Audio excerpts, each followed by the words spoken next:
দেখো প্রশ্নে বলা আছে দেখাও যে log two log base two log two, বাবা চলো লিখে নি, লগ অফ সবার বেস টু লগ অফ এখানেও বেস টু 16 ইকুয়াল টু 1, এটা আমাকে প্রমাণ করতে বলা হয়েছে। তো চলো প্রমাণ করব।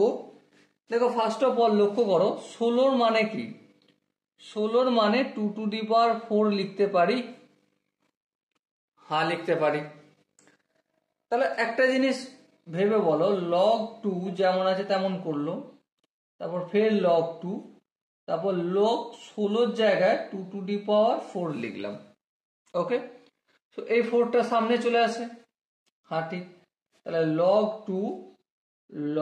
2 আর এই 4টা সামনে আসলো, তো 4টা যদি সামনে চলে আসে কি পড়ে থাকে, লগ 2 বেস 2, এর মানে 1, তাহলে ইন্টু 1 লেখার আর প্রয়োজন নেই। এবার 4 মানে কি, 4 মানে 2 টু দি পাওয়ার 2 বা 2 এর স্কোয়ার, তাই না?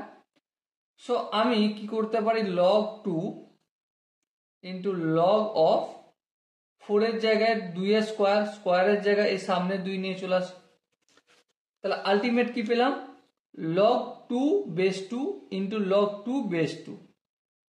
তার মানে আলটিমেট তো সেই 1 হয়ে গেল, হ্যাঁ, কারণ লগ অফ এ বেস এ যদি থাকে তো সেক্ষেত্রে ভ্যালু হয় 1, তাই না?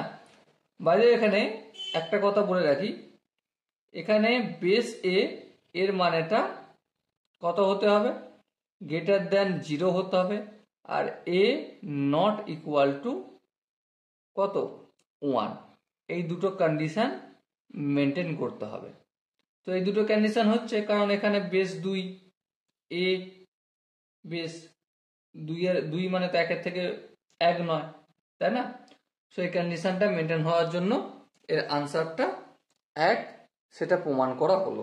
ওকে, আই হোপ এই কোশ্চেনটা প্রত্যেকে বুঝতে পেরেছো। চলো নেক্সট আমরা কোশ্চেনটা প্র্যাকটিস করব।